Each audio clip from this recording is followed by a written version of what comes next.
I believe we already have a system set up to deal with this issue.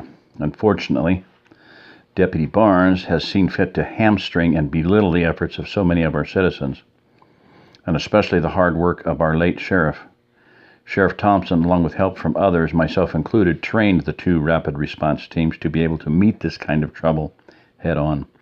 The rapid response teams have been professionally trained by law enforcement professionals and by men who spent their entire careers defending this nation in our armed forces. These are men who have volunteered to put their lives on the line for their neighbors and friends. To imply that they're just a bunch of half-cocked farmers with pitchforks is reprehensible. Deputy Barnes took it upon himself to take the keys to the buses that serve as transportation for the rapid response teams and lock up some of the most effective weapons they use. If the team was slow to react last night, it's because Greg Hardy, the team leader, had to chase him down to get the keys. Then when they got to where Deputy Barnes was supposed to be, he wasn't there, and they ended up having to hotwire the bus and go without the automatic rifles.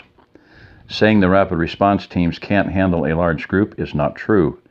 In the attack on Silver Hills that Deputy Barnes spoke of, the 20-man gang that the rapid response team mopped up was just a diversion. On the other side of the subdivision, a group of at least 100 men attacked and were turned back by a small group of 12 highly motivated residents. I'm sure some of you have heard the same stories I have about how bravely they fought.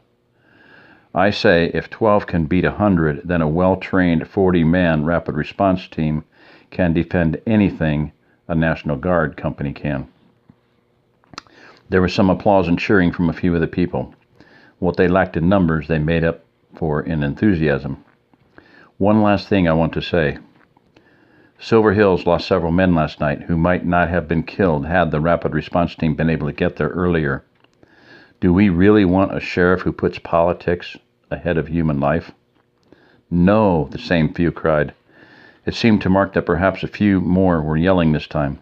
Rob's questions had at least caused most of the crowd to look around as if they were searching for an answer. Good job, Rob. You're turning them, Mark thought. 30-second rebuttal. Barney seemed a little taken back by the reaction from the crowd, but he quickly regained his composure and fired a volley back at Rob. I never said the men on the rapid response teams were a bunch of farmers and with pitchforks. I just think the job that they're doing can be better done by the National Guard. Why should we send our own people into harm's way when we pay, with our own tax dollars, someone else to do that for us? And if I kept the keys to the buses, it was only to ensure that the rapid response team was really needed in an area before they took off and left the rest of the county unprotected. I'm sorry that I got another call I had to respond to before Mr. Hardy could get there. Once we have the National Guard taking care of our security, there will be no need for assault buses and assault rifles.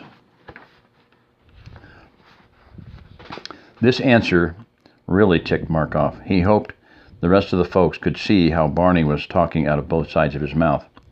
The rapid response teams were no good, but he didn't want to send them out and leave the rest of the county unprotected.